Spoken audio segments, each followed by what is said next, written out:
ಈ ಪೆಟ್ರೋಲ್ ಒಂದು ಖಾಲಿಯಾಗಿ ನಡ್ಕೊಂಬರೋಷ್ಟರಲ್ಲಿ ಇಷ್ಟೊತ್ತಾಗೋಯ್ತು. ಥೂ, ಏನಪ್ಪ ಮಾಡೋದೀಗ? ಎಲ್ಲ ಮಲ್ಬಿಟ್ಟಿದ್ದಾರೆ ಅನ್ಸುತ್ತೆ. ವಾಪಸ್ ಹೋಗ್ಬಿಡ್ಲ? ಬಡ ಬಡ, ಇಷ್ಟು ದೂರ ಬಂದಾಗಿದೆ. ನನ್ನ ಕೆಲಸನ ಮುಗಿಸ್ಕೊಂಡು ಹೋಗ್ತೀನಿ. ಅವ್ರನ್ನ ಎಬ್ಸಿ ನನ್ನ ಕಷ್ಟನ ಹೇಳ್ಕೊಂಡು ಕೈ ಕಾಲಾದ್ರೂ ಹಿಡಿದು ನಾನು ದುಡ್ಡು ತಗೋತೀನಿ. ನಾನು ಇಷ್ಟೊತ್ತಲ್ಲಿ ಎಬ್ಸಿದ್ರೆ ಅವ್ರು ನಾನು ನಿಜವಾಗ್ಲೂ ತೊಂದರೆ ಇದ್ದೀನಿ ಅಂತ ಗೊತ್ತಾಗುತ್ತೆ. ಇಟೆಲ್ಲ ಆಫ್ ಆಗೋಗ್ಬಿಟ್ಟಿದೆಯಲ್ಲ, ಏನು ಮಾಡಲಿ?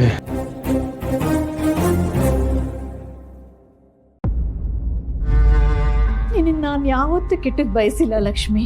ನಿನ್ನ ಜೀವನ ಚೆನ್ನಾಗಿರ್ಬೇಕು ಅನ್ನೋದೇ ನನ್ನ ಆಸೆ. ನಿಮ್ಮ ಪ್ರೀತಿ ಮಾತಿಂದ ನನ್ನನ್ನು ಕಟ್ಟಾಕ್ತಾ ಇದ್ದೀರಾ. ನೀನು ಹಾಗೆ ಅನ್ಕೋ. ನಿನ್ನ ಮನೆಗೆ ಬಾ, ಅದು ನಾಳೆನೆ.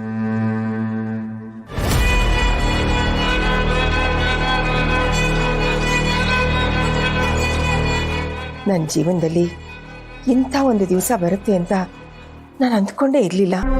ನಮ್ಮ ಪ್ರೀತಿನ ಒಪ್ಕೊಳ್ದೆ ನಮ್ಮನ್ನ ಮನೆಯಿಂದ ಹೊರಗೆ ಹಾಕಿದಾಗಲೇ ಆ ಮನೆ ಋಣ ಮುಗಿದೋಯ್ತು ಅಂದ್ಕೊಂಡಿದ್ದೆ. ಆದರೆ ಅತ್ತಿಗೆಯಿಂದ ಮತ್ತೆ ಆ ಮನೆಗೆ ಹೋಗೋ ಹಾಗಾಗಿದೆ. ಈಗ ಅಲ್ಲಿಗೆ ಹೋಗಿ ನಮ್ಮ ಅಣ್ಣನ ನಾನು ಹೇಗೆ ನೋಡಲಿ? ಅವನು ನನ್ನ ಹತ್ರ ಮಾತಾಡ್ತಾನ? ಹೋಗ್ಲಿ, ನಮ್ಮನ್ನ ಮಾತಾಡಿಸ್ದೆ ಇವ್ರಿಗೆ ಮತ್ತೆ ಅವಮಾನ ಮಾಡಿಬಿಟ್ರೆ ಏನು ಮಾಡೋದು? ಇಲ್ಲ ಇಲ್ಲ, ನಮ್ಮ ಅತ್ತಿಗೆ ಇರ್ತಾರಲ್ಲ, ಅವರೆಲ್ಲ ಸಂಭಾಳಿಸ್ತಾರೆ.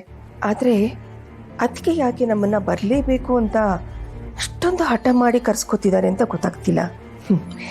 ನಾಳೆ ಯಾವಾಗ ಆಗುತ್ತೋ ಅಲ್ಲಿಗೆ ಯಾವಾಗ ಹೋಗ್ತೀನೋ ಅಂತ ಕಾತರದಿಂದ ಕಾಯ್ತಾ ಇದ್ದೀನಿ.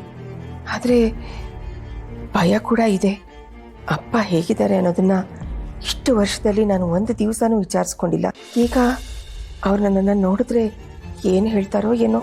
ಹೌದು, ಅಣ್ಣನಿಗೆ ಒಬ್ಬ ಮಗ ಇದ್ದಾನೆ ಅಂತ ಗೊತ್ತಿತ್ತು. ಅವನು ಹೇಗಿದ್ದಾನೋ ಏನೋ. ದೇವ್ರೆ, ನಾಳೆ ಎಲ್ಲ ಒಳ್ಳೇದಾದ್ರೆ ಸಾಕಪ್ಪ.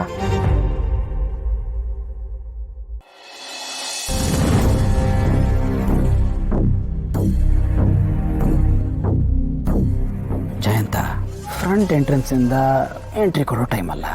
ಇವತ್ತು ಕಾಂಪೌಂಡ್ ಹಾರೇ ಹೋಗಬೇಕು.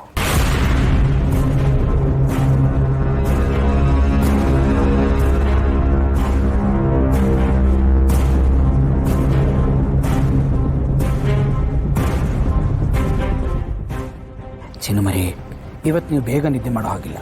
ಯಾಕೆಂದರೆ ಇವತ್ತು ನಿಮ್ಮ ಜಯಂತ ನಿಮ್ಮನ್ನು ಬಂದು ನೋಡಿ ಕರ್ಕೊಂಡು ಹೋಗೋ ಸಮಯ. ಅಲ್ಲಿವರೆಗೂ ನೆಮ್ಮದಿಯಾಗಿರೋಣ. ಮೇಡಮ್ರೆ, ನಿಮ್ಗೆ ಹಿಂಗೆ ಇರಬೇಕು ಅನ್ನೋ ಆಸೆ ಏನು ಇಲ್ವೇ ಮೇಡಮ್ರೆ? ಇಲ್ಲ ಸಿದ್ದು ಅವರೇ, ನನಗೆ ಹೀಗೆ ಬದುಕಬೇಕು ಹಾಗೆ ಬದುಕಬೇಕು ಅಂತ ಯಾವತ್ತೂ ಆಸೆ ಇರಲಿಲ್ಲ. ಅರಮನೇಲಿರಬೇಕು ಅಂತಾನೂ ಆಸೆ ಇರಲಿಲ್ಲ. ಆದರೆ ನಿಮ್ಮಂಥವ್ರ ಹೃದಯದಲ್ಲಿ ಒಂದು ಸಣ್ಣ ಜಾಗ ಸಿಕ್ಕಿದೆಯಲ್ಲ, ನನಗಷ್ಟೇ ಸಾಕು. ನನಗೆ ಅದೇ ಅರಮನೆ. ಎಷ್ಟು ಒಳ್ಳೆ ಗುಣ ಇದೆ ಮೇಡಮ್ ಅವ್ರೆ ನಿಮಗೆ. ನಿಮ್ಮನ್ನು ಹೆಂಡತಿಯಾಗಿ ಪಡ್ತಿರೋದು ನನ್ನ ಅದೃಷ್ಟ. ಇದಕ್ಕೆಲ್ಲ ನೀವು ನಮ್ಮ ಅಪ್ಪನಿಗೆ ಥ್ಯಾಂಕ್ಸ್ ಹೇಳಬೇಕಾಗತ್ತೆ. ಈ ಗುಣ ಎಲ್ಲ ನನಗೆ ಅವರಿಂದಾನೇ ಬಂದಿರೋದು. ನನ್ನ ಸರಿ ತಪ್ಪು ತಿದ್ದಿದ್ದೆಲ್ಲ ಅವರೇ. ಹಾಗೆ ಸಂಸಾರ ಹೇಗೆ ಮಾಡಬೇಕು ಅಂತ ನಮ್ಮಮ್ಮ ನನಗೆ ಹೇಳ್ಕೊಟ್ರು. ನೀವು ಅವ್ರಿಗೂ ಥ್ಯಾಂಕ್ಸ್ ಹೇಳಬೇಕಾಗತ್ತೆ. ಬರೀ ಥ್ಯಾಂಕ್ಸ್ ಹೇಳೋದಲ್ಲ ಮೇಡಮ್ ಅವರೇ, ಅವರಿಬ್ರು ಬರಲಿ, ಪಾದ ಪೂಜೆ ಮಾಡ್ತೀನಿ.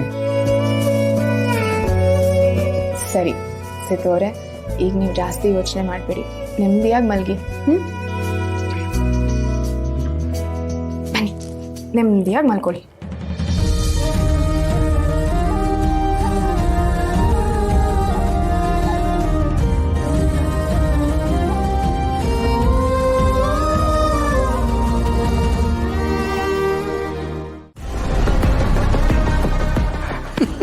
ಯಾಕೆ ಬರ್ತಾ ಇದೆಯಾ? ಹುಚ್ಚಿಡ್ದಿದ್ಯಾ ನಿನಗೆ? ಲಲಿತಮ್ಮ, ನೀವಾಗಲೇ ಏನು ಹೇಳಿದ್ರಿ? ನನ್ನ ಚಿನ್ನುಮರಿನ ನಾಳೆ ಬೆಳಗ್ಗೆ ಅವರ ಅಪ್ಪ ಅಮ್ಮನ ಜೊತೆ ಕಳಿಸ್ಕೊಟ್ಬಿಡ್ತೀರಿ. ಆಮೇಲೆ ನಾನು ಇಲ್ಲಿರೋದು ತಪ್ಪು, ನಾನು ಜೈಲಲ್ಲಿರಬೇಕು. ನಾನೇನಾದರೂ ಜೈಲಿಗೆ ಹೋದರೆ ಜೊತೆಗೆ ಕಂಬಿ ಎಣಿಸೋದು ನಿಮ್ಮ ಮಗ ವಿಶ್ವ, ಮರಿಬೇಡಿ. ಓ, ನಾನು ಅಂದ್ಕೊಂಡಂಗೆ ಇದು ಯಾಕೋ ವಿಪರೀತಕ್ಕೆ ಹೋಗೋ ಥರ ಇದೆ. ಈಗ ನಾನು ಅಲ್ಲಿಗೆ ಹೋಗೋದೋ ಬೇಡವಾ? ಹೋದರೆ ನಾನು ಅವನ ಜೊತೆಲಿ ಬಂದಿದ್ದೀನಿ ಅನ್ನೋ ಅನುಮಾನ ಬಂದ್ಬಿಡುತ್ತೆ. ಆಗ ನಾನು ಅಂದ್ಕೊಂಡಿರೋ ಕೆಲಸ ಆಗಲ್ಲ. ನೋಡ ಅದೇನಾಗುತ್ತೆ ಅಂತ. ನಿಮ್ಮ ಮಗ ಮಾಡಿರೋ ಪುರುಷಾರ್ಥ ನೋಡಿ.